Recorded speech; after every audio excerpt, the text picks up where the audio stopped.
Hey there guys, Mobile Gamer here, and today I'll be working in Brave Frontier, and we just got the Final Fantasy Brave Exvius collaboration dungeon, which features a few of the different enemies from Final Fantasy Brave Exvius, those being the Dire Lizard and Medusa, and then the third level boss is actually a new boss named Veritas of the Dark, which would translate to Truth of the Dark, which it doesn't make sense to me. I'm stumped on that one. Anyways, what you need to know, the first and second levels are pretty easy, especially if you bring a damage-oriented team along. If you do, just throw a Zell Knight in there so that you won't have to worry about filling your Bravers like all the time, because Zell Knight usually does a pretty good job with that. The third floor is what you are going to need to be wary about, and that's the one that we're going to cover in this video. So there are 5 floors to this third floor, each floor usually having either ads or a mini-boss or Veritas being the boss. The dungeon itself costs 40 energy and gives barely any experience, which is kind of terrible, but it's fine.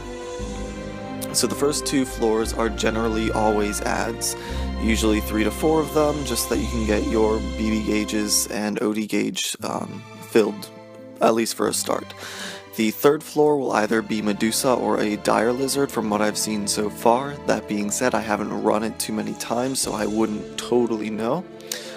But Medusa or a Dire Lizard. The Dire Lizard is fine. Medusa is problematic if you don't have someone on your team who can do status ailment cleansing, because the Medusa has a little bit of health, more than what you would expect, and she can paralyze your entire team if she's lucky.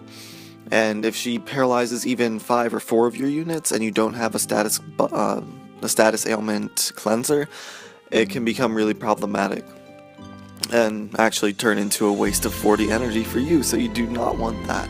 So either bring a team that can fully kill her one turn, or bring a status ailment cleanser. I brought along Stain, however you want to pronounce it, because he just cleanses status ailments, and status ailments are only really a problem in the first turn of the Medusa room and the first turn of the Veritas room. So after the third room, the mini-boss, you'll go into the fourth one. It'll have sub-units again. You can just kill them. I would advise after doing the fourth room that you have your OD gauge up. So if your OD gauge isn't full, you would want to do that before you complete the fourth room. After that, you can go into the Veritas room. And there's been a lot of discussion based on the best way of doing the Veritas room. For some people, they like to one-turn kill him before he puts his mitigation up, and that works. It'll work if you have 2 Avant leaders and 4 good subunits that can contribute offensive buffs and good spheres, because Veritas does have actually a lot of health compared to some of the other bosses that you may have seen. So, I tried this before with 2 Avants, Lada, Silas, Elsa, and I think maybe Sirius thrown in there. Didn't work for me. I got Veritas down to like...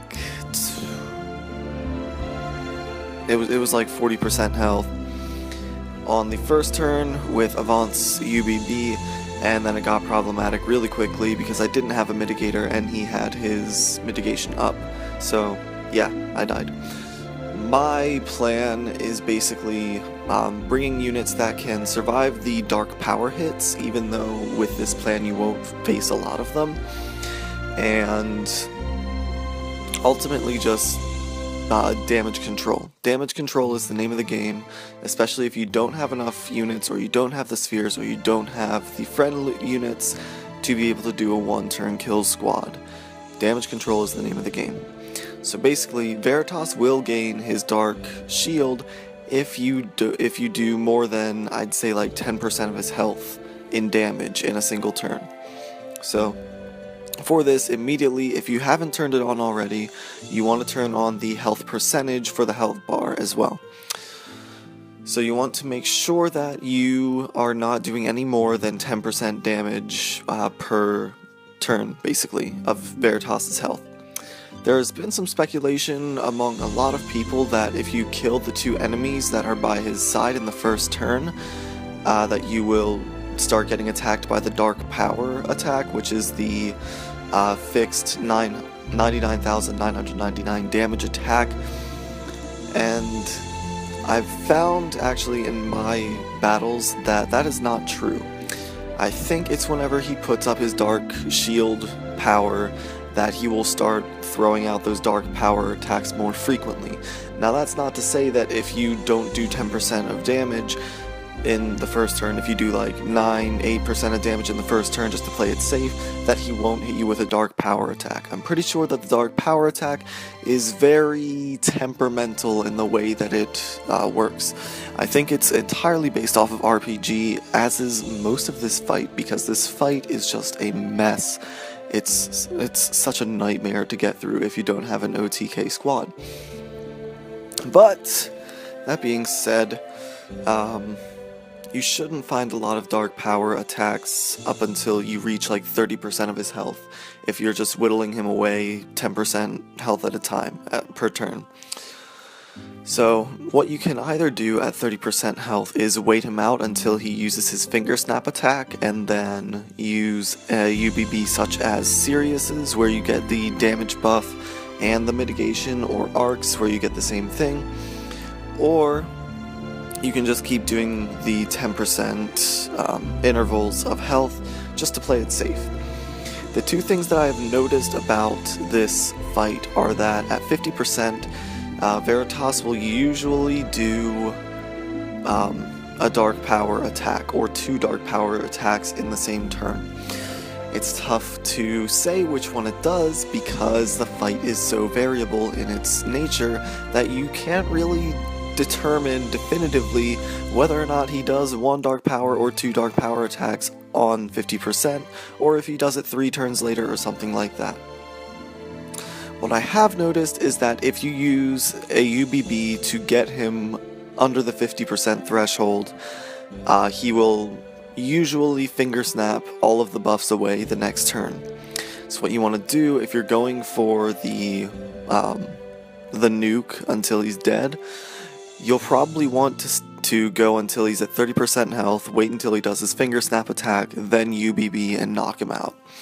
And that is to say, if you have a squad like mine. My squad does not have very much damage at all. You have Sirius Brave Burst attack, and you have Zekt's critical hit rate and critical damage, and other than that, there is no damage on this squad.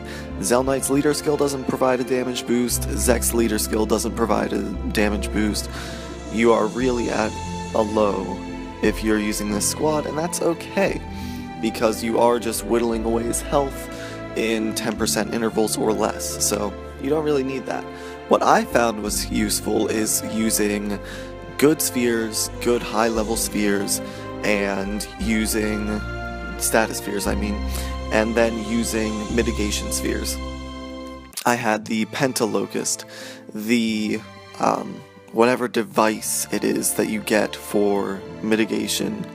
It's just, if you go into your mitigation spheres, you'll probably have 3 or 4, maybe even 5 saved up there that you haven't usually been using, but you probably should be using, especially for this fight. So, just whip them out, just put them on your units. You only need 5 spheres, 5 spheres is exactly what I had, so that's what I put on my units for their extra spheres.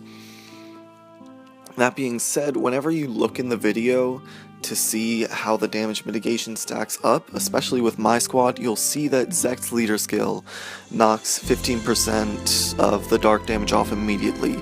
Zekt's Super Brave Burst also knocks 15% of the dark damage off. You'll see that Stein has a shield on his Super Brave Burst his Brave Burst and his Super Brave Burst, and you'll see that his mitigation also takes that 50% off. So whenever you see that Veritas uses Dark Power on Sirius, and Sirius, tanks it, and he still has 2/3 of his health left, that's because the squad is set up for mitigation specifically.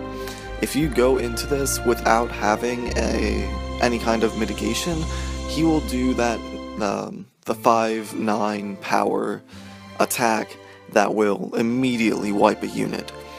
So it's all based on how you set up your squad. If you're going for a one-turn kill, then go for a one-turn kill. If you're going to whittle his health away, but don't mix squads. It's very tough to find damage units that fill in the niche of the whittling away squad, and it's very tough to find support units that fit into the niche of the attack squad. So I hope this was helpful. If not, leave any questions in the comment section below. If you enjoyed the video, a like is always appreciated, and if you do subscribe, you can get my videos at the top of your feed each week. And other than that, I hope you guys have good luck doing this. I know it was kind of tough for me, so I'm just saying, good luck. Whatever squad you pick, if you choose to do one-turn kills, that's great. If you choose to do whittling his health away, that's great. If you choose to let him get his mitigation and you just whittle him down in like 40 turns, that's still great. As long as you're beating the dungeon, it's all good. Other than that, there's not much else to say. Mobile Gamer out. I'll see you next video. Bye-bye.